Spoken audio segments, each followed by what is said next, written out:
अनंत विजय जी proper doctor है ना, practising doctor, Jammu Kashmir से आते हैं सारे, सबने अपने परिवारों से बात की है। और Jammu Kashmir police, UP ATS, Haryana ATS, Gujarat ATS, Delhi special cell जब इनके परिवार वालों से बात करता है तो इनके परिवार वाले विक्टिम कार्ड खेलते हैं कि हमारा इससे कोई मतलब नहीं है, 2 साल पहले घर छोड़ गया, ये 4 महीने पहले घर छोड़ गया। तो उनको उनके कॉल रिकॉर्ड्स दिखाए जाते हैं तो वो कहता है we don't want to comment. ये इन मीर जाफरों को कब तक बर्दाश्त करेगा Bharat? Anant Vijay ji, it's high time now. Aishwarya ji, देखिए, आप जो परिवार की बात कह रहे हैं वो बहुत योजनाबद्ध तरीके से महिलाओं को पहले आगे करने की रणनीति पर ये संगठन काम करते हैं। जो भी टेररिस्ट पकड़े जाते हैं, अगर आप एक पैटर्न देखेंगे तो हर समय उस परिवार की महिला या उस परिवार की कोई बुजुर्ग सामने आते हैं और कहते हैं कि ये आतंकी है और इसका हमारा कोई कनेक्शन नहीं था। लेकिन आज सर्विलांस का जमाना, इलेक्ट्रॉनिक सर्विलांस के जमाने में वो इस तरह का झूठ बोलकर बच नहीं सकते हैं।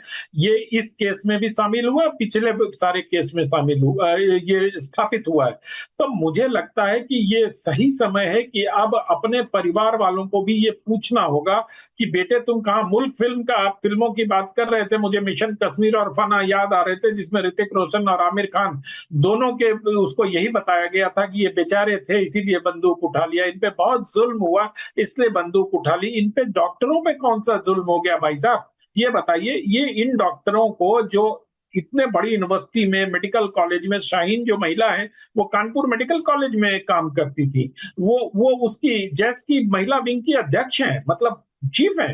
तो मुझे ये लगता है कि इन सब को जो एक कवर देकर, जो इमोशनल कवर दिया जाता है कि हाय बेचारी महिला, और ये जो पूरा वारदात हुआ है, और ये वारदात बहुत किस्मत वाले थे और एजेंसियों को दाद देनी पड़ेगी कि उन्होंने कम से कम बड़ी वारदात को रोक लिया है। मुझे तो ये लगता है, क्योंकि ये 27 अक्टूबर से ऑपरेशन चल रहा है ऐश्वर्या जी, जब पहली बार आदिल मुजफ्फरनगर से पकड़ा गया, मुझे लगता है कि उस समय से जम्मू कश्मीर पुलिस का ये ऑपरेशन था, जिसमें कि उन्होंने उत्तर प्रदेश पुलिस को और हरियाणा पुलिस का तो कल आपने हाल देखा ही, किस प्रकार से अफरा तफरी में उन्होंने प्रेस कॉन्फ्रेंस किया।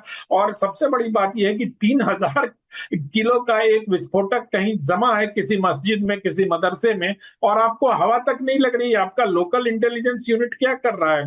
मुझे समझ नहीं आता। अभी गौरव भाटिया जी ठीक कह रहे थे कि दोषियों को बख्शा नहीं जाएगा, लेकिन इनको पता क्यों नहीं चलता? और इसको टाइट करने की आवश्यकता है।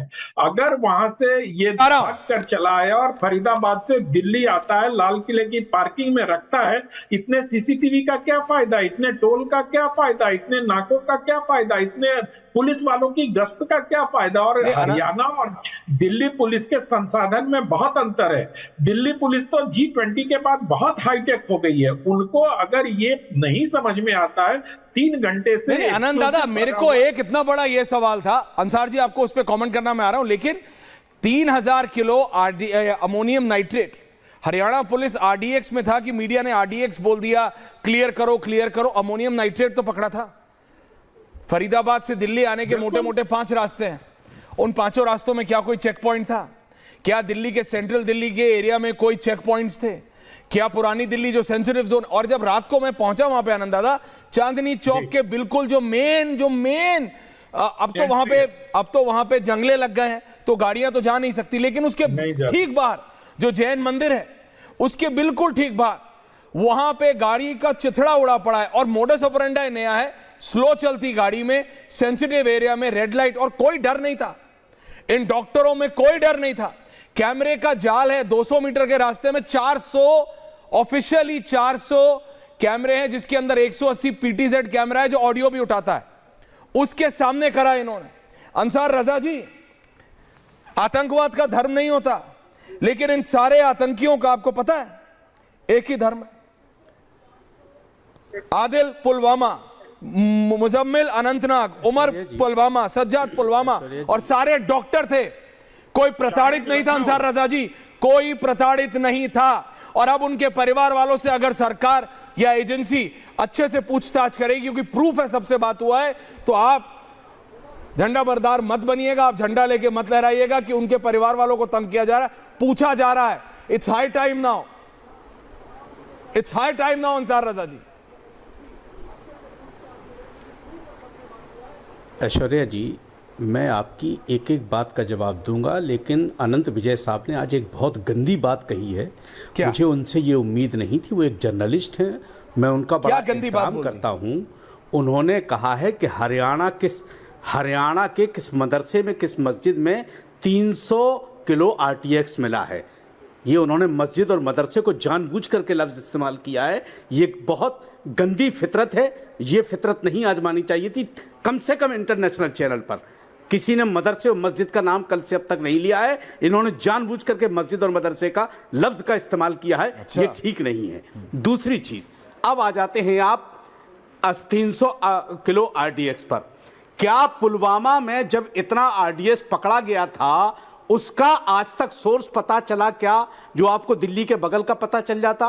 तीसरी बात, आप बार बार कह रहे हैं उनके घर वाले, ये उनके घर वालों को सबको पता है कि पैसे ये भेजते हैं वहां, ये पैसे भेजते हैं। घर वाले तो झूठ बोल रहे हैं कि हमारे बेटे से कोई कनेक्शन नहीं है। इनके जो आलीशान घर दिखा रहे हैं टीवी वाले, ये उन्हीं पैसों की कमाई से बनते हैं। कैसे हमारी एजेंसी को पता नहीं चल रहा कि ये पैसे वहां जा रहे हैं? देखिए, जिनके साथ जो हादसा हुआ है, हम उनके गम में शरीक हैं, लेकिन ये बहुत खतरनाक खेल खेला जा रहा है इस मुल्क के साथ।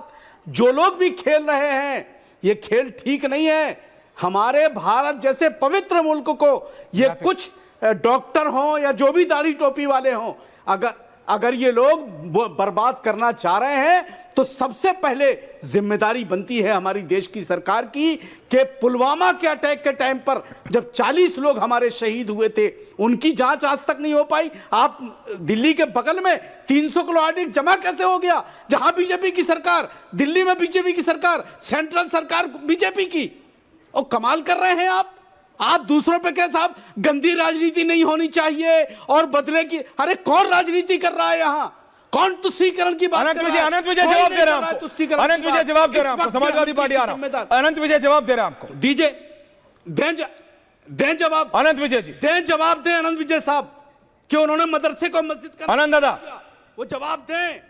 क्या ऑटो म्यूट हो गया अनंत दादा, ऑटो म्यूट। मदरसे का नाम जो उन्होंने मस्जिद का नाम। अनंत विजय जी ऑटो म्यूट हो गया। मौलाना अंसार रजा साहब, अगर आप चिल्लाना बंद करेंगे तो मैं अपनी बात रख पाऊंगा। मैं आपसे विनम्र निवेदन करता हूं कि आपने मेरी बात सुना नहीं, और न मैंने आरडीएक्स कहा, और मैंने विस्फोटक जरूर कहा, और विस्फोटक मैं अब भी कहता हूं। मैंने उस सेंस में कहा कि पुलिस वालों को अगर किसी मदरसे और मस्जिद में विस्फोटक होते हैं तो पता क्यों नहीं चलता है? तो आपके कान पर तो चूंकि वो लगा हुआ है, आप तो वही सुनेंगे, वही बोलेंगे जो आपको बोलना चाहता है। आपको मेरी बात गंदी लग सकती है, गंदी लगनी भी चाहिए। मुझे बताइए, किस मदरसे और किस मस्जिद में विस्फोटक मिला था?